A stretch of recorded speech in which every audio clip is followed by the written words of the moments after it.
আপনাকেই বলছি, যে বা যারা বলে সংসারের অভাব অনটনের কারণে পাওনা পরিশোধ করা সম্ভব হয়নি, আচ্ছা তাদেরকে যদি বলি, এই পৃথিবীতে, এই সংসারে, এই জীবনে এমন কোন মানুষ আছে যার কাছে প্রয়োজনের তুলনায় অতিরিক্ত ধন সম্পদ আছে, কিংবা প্রয়োজনের তুলনায় বেশি সময় আছে?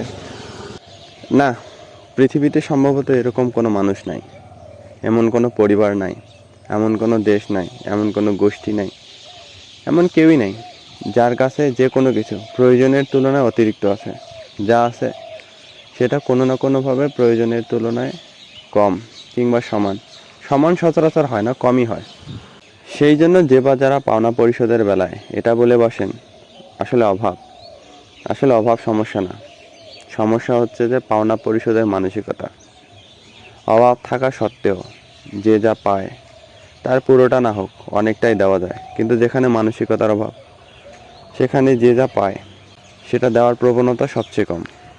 যা কোনো না কোনোভাবে আমাদের দেশের, যে কোনো দেশের, পরিবারের, যে কোনো ব্যক্তির আসলে মানসিকতা হিসেবে ভালো না। কেননা এটা কোনো না কোনোভাবে নিজের দেশের অর্থনৈতিকে, ব্যক্তি জীবনকে, মানসিকতাকে, অভ্যাসকে প্রভাবিত করে। সেই জন্য যদি সম্ভব হয়, পারতপক্ষে অপরের পাওনা পুরোটা পরিশোধ করতে না পারেন, যতটা পারা যায় সর্বোচ্চ ততটা দিয়ে দিন। তাতে যে কোনো পদ্ধতি একটু ভালোভাবে চলবে। অন্তত পাওনা পরিশোধ না করার ফলে যে ধরনের সমস্যা হয়, সে ধরনের সমস্যাগুলো কমবে।